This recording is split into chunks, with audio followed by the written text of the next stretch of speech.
তো বলতেছে যে ভাই বিশ্বাস হইতেছে না যে চাকরি কি এত ফাস্ট হয়। হ্যাঁ, আমি বুঝলাম না কবে সিভি দিলাম বা কিভাবে আমাকে ডাকলো, নিল, হঠাৎ করে গেলাম, চাকরি হয়ে গেল। তবে তবে আমি একটা কথা, আমার যে যে জিনিসটা আমার খুব ভালো লাগছে, যেটা হচ্ছে আমি খুব হতাশ ছিলাম জব সেক্টরে। হ্যাঁ, জব সেক্টরে বাংলাদেশের রাইট নাও যে কন্ডিশন, এই কন্ডিশনে আমি খুবই হতাশ ছিলাম। বাট আমি একটা জিনিস খুব কন্টিনিউ করে গেছি যে আমি আলটিমেটলি আসি, নতুন কিছু আসছে, আমি করতে থাকি, ইনশাল্লাহ আল্লাহ আমার দিকে তাকাবে। তারপর আপনাদের যেই হেল্প, এই হেল্পটা আমি ওই মানে কোম্পানিতে আমি যখন ইন্টারভিউগুলো দিছি, হ্যাঁ, কোশ্চেন করছে, আমাকে যেভাবে দেখছে তারা, আমি সব বুঝতে পারছি যে না, এখানে শুধু নট অনলি আমি, এখানে আলটিটিউড আমার সাথে আছে। আর আলটিটিউডের হেল্পটা আমি পাইছি, এটা অনেস্টলি সত্যি কথা। আমার আমার খুব ভালো লাগছে ওইখানে। মানুষ ছিল প্রায়, আমরা 12 জন ছিলাম, সেখান থেকে লাস্ট পর্যন্ত আমরা 4 জন সিলেক্টেড। এটা অবভিয়াসলি একটা বড় পাওয়া। এটা আলটিটিউড ট্রেনিং, বাকিরাও আলটিটিউড মেম্বার ছিল। আলটিটিউড মেম্বার ছিল, বাট ওইটা হয়তো দেখা গেছে আমাদের মধ্যে একটা প্রতিযোগিতা ছিল, আমরা উপরে চলে গেছি। বাট আমাদের যে ওইখানে আমার সিভি নাই, ওইভাবে কোনো কিছু নাই, পরিচিত নাই, আমি কোনো থ্রুতেও অ্যাপ্লাই করি নাই, কিছুই করি নাই। আপনি কল দিলেন যে তোমার সিভিটা দাও, আমি জাস্ট দিলাম, পরের দিন কল আসলো, আমি জাস্ট অ্যাটেন্ড করলাম। এটা এবং ওখানে আরো 2 জন মেম্বার আছে যারাই মিলে আমাকে ফোন দিচ্ছে যে ভাই 15 জন মেম্বার লাগবে, পাঠাই দেন, অটোমেশন সিমেন্স অটোমেশন নিয়ে কাজ করবে। এখনো বাকি আরো মেম্বারদেরকে আমি পাঠাবো।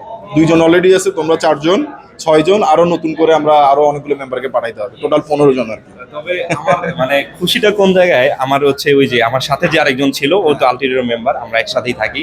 তো বলতেছে যে ভাই বিশ্বাস হইতেছে না যে চাকরি কি এত ফাস্ট হয়। হ্যাঁ, আমি বুঝলাম না কবে সিভি দিলাম বা কিভাবে আমাকে ডাকলো, নিল, হঠাৎ করে গেলাম, চাকরি হয়ে গেল।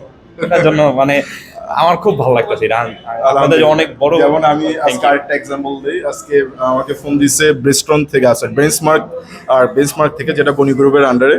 ওখানে আমাদের মেম্বার আছে ইঞ্জিনিয়ার সোহাইবুর এবং ইঞ্জিনিয়ার নাজমুল, আমাদের ভিআইপি মেম্বার, আর একজন হল সিলভার মেম্বার। সো ওদেরকে আমি ম্যান পাওয়ার দিয়েছিলাম আরও আগে, যেখানে জলিল হক ভাই মেনলি ম্যানেজার ছিল সে সময়। আজকে আমাকে ফোন দিয়েছে, বলছে আরও 3 জন মেম্বার দেন। একজন হলো কুমিল্লা, আরেকজন হলো চট্টগ্রাম, আরেকজন হলো নারায়ণগঞ্জ। ওনাদের 3টা প্ল্যান্টে অটোমেশন ইঞ্জিনিয়ার হায়ার করতে চায়। সো এটা হলো আমাদের জন্য সবচেয়ে বড় পাওয়া। আমাদের মেম্বাররা বিভিন্ন জায়গায় আছে, শুধু এখানে না, আমাদের মেম্বার সিঙ্কোসে আছে, প্রসেস অটোমেশনে আছে, অ্যাক্টিভ প্রসেস অটোমেশনে আছে, তারপরে তোমার গ্রিন অটোমেশনে আছে। মানে তুমি যে কোনো অটোমেশন কোম্পানিতে যাও, আমাদের মেম্বার তুমি পাবা। সেদিন আবার প্যারাগন থেকে ফোন দিছে যে ওনাদের ম্যান পাওয়ার লাগবে।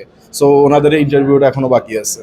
সো কন্টিনিউস প্রতি মাসে কেউ না কেউ আসে। অনেক সময় আমরা ম্যান পাওয়ার দিতে পারি না, রিক্রুটমেন্ট মিলে না। যেমন এখন চাচ্ছে কি স্ক্যাডা রিলেটেড। এখন আমি স্ক্যাডা এই পুরো ল্যাবে শুধু খুঁজতেছি স্ক্যাডা করা পার্সন কে আছে, ঠিক আছে।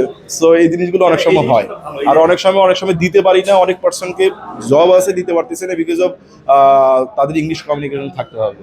তো এই জিনিসগুলো আমাদের মেম্বারদেরকে হাজার বললেও তারা বোঝে না। আমাদের তো এই যে আমরা যে ইন্টারভিউ দিতে আসছি, এটা সম্পূর্ণ ইংলিশে।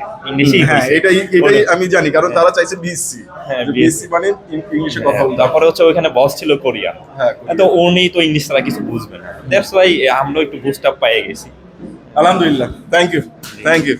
ওকে, সো এটা হলো আমাদের বড় একটা অ্যাচিভমেন্ট, যেটা আসলে এটা হিউজ একটা আসলে শান্তি লাগে একটা মেম্বার যখন ভালো জায়গায় যায়। আর এখানে প্রত্যেকটা মানুষের একটা স্বপ্ন আছে, প্রত্যেকটা মানুষ স্বপ্ন দেখতেছে, আর স্বপ্ন বাস্তবায়ন করতে হবে। ধন্যবাদ।